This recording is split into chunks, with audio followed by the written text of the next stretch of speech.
patient. Pia sisi ni mayouth, hatuna mboka hapa. Tao ndio mboka yetu tao. Leo kwangu mimi nitakula nini kwangu? Nitakulatia gas kwa nyumba. Niko na watoi. Mr. President, sisi tuko na wewe kidete. Lazima magunso hao wa Gachagua hao wameletwa town. Watajua hapa ni Kanairo na lazima iwake na Sakaja hii mtaa. Sawa. Now, ladies and gentlemen, it has been a day filled with chaos, sorrow, and anger as Kenyans stormed the streets of Nairobi today, being on Tuesday, to demonstrate seeking justice for the late Albert Ojwang, who died in police custody. Now, the question is, you as the President of the Republic of Kenya, what would you do? You know, police picks up a young man from his home in Omabe, goes ahead to execute him. Now, Kenyans move to the streets today to demonstrate against this death, calling for the arrest of DIG Langat. And what we have witnessed today is another death of another young man by the name of Eli Joshua, who was just a mere hawker selling masks in the streets of Nairobi, trying to make ends meet. He saw an opportunity that masks were needed today due to the tear gassing that was deployed by the police. But the police saw him as a threat because he was carrying masks, trying to sell the said masks so that he will make something that he will return home today to his wife. The said young man, Eli Joshua, hails from Suba North constituency, which is in Omabe County. So the question is, Bwana Raila Amolo Odinga and William Ruto, you signed an MOU, a memorandum of understanding. And this memorandum of understanding, all it entailed, one of the key aspects in these memoranda was to stop extrajudicial killing and stop police brutality against innocent young men. Is it a crime to sell masks in the streets of Nairobi? It's a question we are asking, Mr. President. Please answer us. Because today, apart from the police, there were hired and state-sponsored goons by the state itself and the government of Nairobi County. The said goons were singing praises to the governor of Nairobi County, Governor Johnson Sakaja, saying that, yes, Sakaja has hired them to protect him. But to our surprise, the said goons went ahead to vandalize shops in Nairobi County, destroy property worthy millions and millions of money. To our surprise, they even invaded closed shops, breaking into shops, into electronics shops, stealing phones and laptops and other equipment worthy millions of money. So the question is, where does the allegiance of Mr. President lie? I mean, it's justice that these people are seeking, yet you deploy the apparatus of the state to deal with these young men and women demonstrating, and you end up killing another Kenyan at a time that these Kenyans are protesting against police brutality because Albert Ojwang died in the hands of the police. I want to read a statement that has been delivered by the former Deputy President of the Republic of Kenya, Gachagua, in regards to today's happenings, which has led, by the way, to the death of one Eli Joshua. As we speak, many are saying that Eli Joshua is dead. But according to other news that we are receiving is that the young man Eli Joshua, shot to the head today by one Tanoi, is currently hospitalized at Kenyatta Hospital and he is in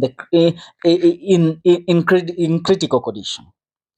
He is in the high dependence unit, the IDU. That is where he is receiving his treatment. Listen to a message by Gachagua. He says this. Today, we have witnessed one of the lowest moments of our post-independence, Kenya. It is uncivilized to sink our nation into an international shame by a clueless regime that has no value and dignity for human life. Young people and patriotic Kenyans expressing themselves on the death of an innocent Albert Ojwang have been beaten up, their property destroyed, and lives lost in the peaceful protests. Kenyans enjoying their constitutional right to assembly and expression are invaded by the police and state-sponsored goons under the full glare of the camera. And the whole world stages our nation as a pariah state, Mr. President. What is the logic behind shooting an innocent and harmless hawker selling masks at a close range? What police training is this? This is as if the brutal murder of Albert Ojwang in police custody isn't enough. I mean, let's ask the question also as, let's leave Rigathi Gachagua out of this. How much blood does this state need? Last year, blood was shed in the streets of Nairobi. Parliament Road was painted red with the blood of our brothers and sisters. The only thing that Kenyans are asking right now is justice for Albert Ojwang and a public holiday for the 25th of June, the day that the day that the Gen Zs, about 60 of our brothers and sisters, were killed in front of the Parliament building, seeking the rejection of Finance Bill year 2024. Now, Mr. President, is this the way to calm a state that is currently in turmoil, a state that is currently trying to rebuild itself from the shackles of doom that we were all chained to during the 25th of June? Now, going forward, Gachagua says I had clearly warned of a plan by the president and the governor of Nairobi County and other state machinery of their plans to unleash police brutality and thugs in police escort to kill our young people. Today, this has come to pass. What is this obsession with the regime, with the blood of young people? Why do you continue to paint our country with innocent blood? Whom of those criminals who meted violence on Kenyans today have been arrested? But that is the question we ask also. You know, we were there, we saw everything. The state-sponsored goons, all of them leading the police towards the demonstrators, clobbering the demonstrators with those djembe sticks that they were carrying. I mean, it is something that made me ask myself a question. What type of a country are we living in, and what type of what type of leadership is being deployed right now, where you hire goons from different ghettos in Nairobi, bring them to Nairobi, and then give them weapons na mnaambia ongozeni polisi, endeni mpige hao waandamanaji. I mean, you know, once somebody threatens you to that extent, you are cornered to a position that you also have to retaliate. And that is where the demonstrators started now picking stones and hurling them at the goons and also the police. Because you can't tell me that a police officer needs protection it needs to be protected by the goons. We ask, au wauaji wote leo ni nani hata mmoja amekamatwa? Au majangili wote walioletwa katika mitaa ya Nairobi leo ni mmoja hata yupi ambaye maafisa wa polisi waliwakamata? Instead they gave them escort. Now Gachagua asks, and it's a question that I'll repeat again, Mr. President, how much blood, Mr. President, do you need to leave the Gen Zs alone? That apology of the Gen Zs and Albert Ojwang's father were you asking for?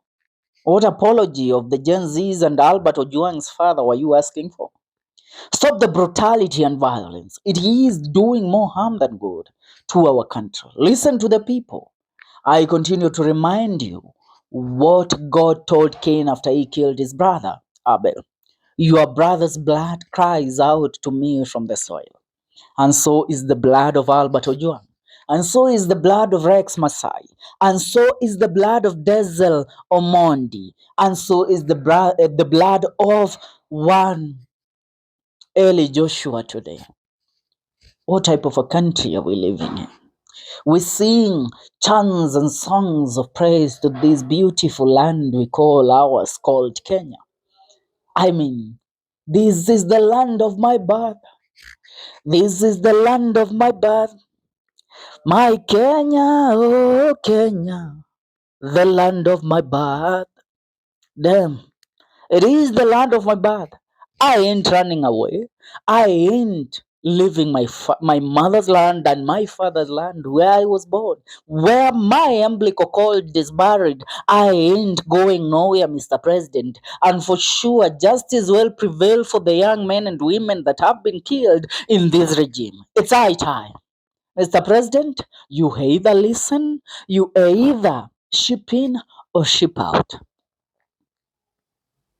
Ni hayo kwa sasa, watazamaji na wasikilizaji wa The Kenyan Daily Report. Make sure una subscribe, tuungane katika video zetu zijazo.